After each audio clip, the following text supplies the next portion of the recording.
Welcome to the class, everyone. In today's explainer, we're going to break down the actual science and practical daily steps of a healthy diet. Taking all those high-level government guidelines and fancy scientific terms and turning them into real, actionable plate-building skills. If you've ever felt completely overwhelmed by all the conflicting nutrition advice out there, well, you're in the right place. We're going to cut through the noise and focus on what absolutely matters. Okay, let's take a quick look at our syllabus for today. 1. Decoding a healthy diet. 2. The Dietary Guidelines. 3. Visualizing your meals. And finally, 4. Maximizing nutrient density. All right, let's dive right into Section 1, Decoding a Healthy Diet. You are what you eat. We've all heard this classic saying, right? But as students of health, we really need to recognize that it's biologically true. The food you eat literally becomes a physical part of you. The nutrients have a cumulative effect on your body over time. Think about drinking a glass of milk, for example. The protein and calcium in that milk are actually taken by your body and used to physically form your bones. It's wild to think about, but what you put in today literally builds your body's structure for tomorrow. Now, what's super interesting is that a truly healthy diet isn't about extreme punishing rules or jumping on the latest fad. It's actually built on 4 foundational pillars. First, adequacy. Just meaning you're getting enough calories, fiber, and essential nutrients. Second is balance. You aren't just relying on one food group because, hey, no single food has everything you need. Third, variety. Making sure you mix things up within those groups so you don't get too much of one nutrient and completely miss another. And then there's the 4th pillar. I want to really highlight this 4th pillar, moderation. This one is absolutely crucial because it completely debunks the toxic idea that you have to perfectly restrict yourself. Moderation just means not eating to extremes in either direction. Honestly, having too many strict food rules just traps you in this exhausting cycle of restriction, deprivation, overeating, and then, of course, guilt.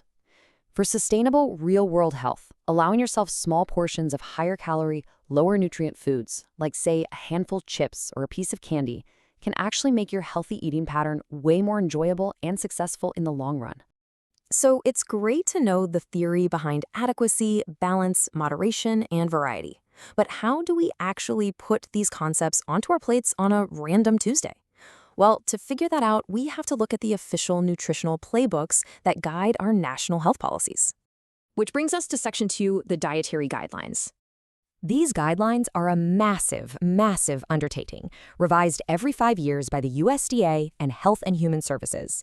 They're literally the foundation of federal nutrition policies and even dictate what foods get pushed in your grocery store. And this chart brilliantly illustrates the calorie budget rule straight from those guidelines. I want you to think of your daily calories exactly like a personal bank account. According to the government, about 85% of your calories need to go toward paying your essential nutrient bills, meaning they have to be nutrient-dense foods that meet your body's base requirements. That leaves a fun, flexible 15% for discretionary, empty calories. You can spend that 15% on added sugars or solid fats without completely wrecking your overall health. But within that discretionary budget, we still need to be a little careful. To help prevent chronic diseases over your lifetime, the guidelines put some strict limits on certain things. Specifically, added sugars should make up less than 10% of your daily caloric budget, starting at age 2. And saturated fats, same rule, less than 10%. Consuming too much of either of these just burns through your calorie budget without giving you any real beneficial nutrients in return. Oh, and there's also a hard numerical limit on sodium. Your sodium intake really should be capped at less than 2,300 milligrams per day for adults, and even lower for kids under 14. Managing these specific limits is basically how you practically apply that pillar of moderation we were just talking about.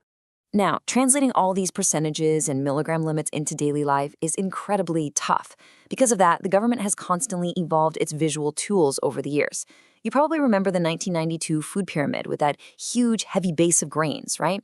Well, that evolved into MyPyramid in 2005, which added a person running up the side to emphasize physical activity. But people still found the pyramid kind of confusing, so in 2011, the USDA completely shifted gears to the much more intuitive MyPlate visual guide. And that leads perfectly into Section 3, Visualizing Your Meals.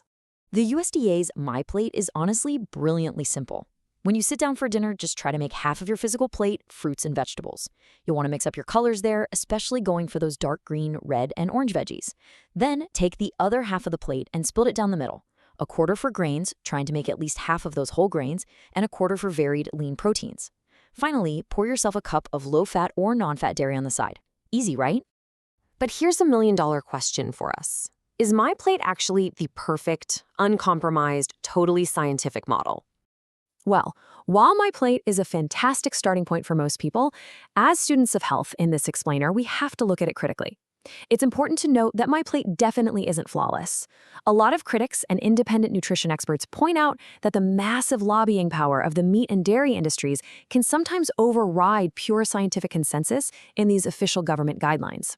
Just as an example, back in 2020, the Scientific Advisory Committee actually recommended much stricter limits on sugar and alcohol, but the final, published guidelines ended up sticking with the older, looser advice. So if you want a more independent, scientific model, one that's totally free from food industry pressures, take a look at Harvard's Healthy Eating Plate and how it compares. The differences are pretty striking. While the USDA's MyPlate recommends 3 cups of dairy a day, Harvard drastically cuts that back to just 1 or 2 servings and really pushes non-dairy calcium sources like collards or fortified soy milk. Also, Harvard explicitly tells you to limit red meat and completely avoid processed meats to help prevent heart disease and colon cancer, which is something MyPlate just doesn't mention. Harvard also swaps out that side of milk for water and emphasizes healthy plant oils. Okay, let's bring it all home. Section 4, maximizing nutrient density. Listen, if you only take one single thing away from this entire explainer, let it be this concept, nutrient density. It's a really simple measure. You basically just want foods that are packed with the highest amount of the good stuff, vitamins, minerals, fiber, and protein, for the lowest caloric cost. A highly nutrient-dense food gives you tons of benefits with almost 0 empty calories from solid fats, refined starches, or added sugars. It's all about getting the most bang for your buck. Let's look at a real-life example so you can see how this actually works when you're standing in the grocery store. Let's say you're buying ground beef. A 3-ounce patty of 90% lean beef sits at 184 calories, and it delivers all your essential protein and iron. But if you grab the 75% lean patty instead, suddenly you're eating 236 calories. Those 52 extra calories, they are entirely from solid fat. They offer literally 0 extra nutrients. They're just empty calories eating up your daily budget without giving your body any extra biological value. However, and please hear me on this, do not completely demonize empty calories. They aren't always a bad thing if you use them strategically. Seriously, adding a tiny pat of butter to your steamed broccoli or a sprinkle of brown sugar in your oatmeal can make a highly nutrient-dense food taste absolutely amazing.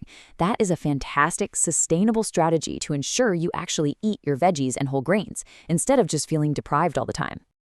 As we wrap up this explainer, I want you to take a critical look at your own habits. Think about that daily calorie budget, the visual plate models, and the absolute power of nutrient density. Ask yourself this one final question. When you sit down for your very next meal, what is one small, simple swap you can make to increase your plate's nutrient density while still thoroughly enjoying your food? Maybe it's a leaner cut of meat, swapping out a refined grain, or just tossing on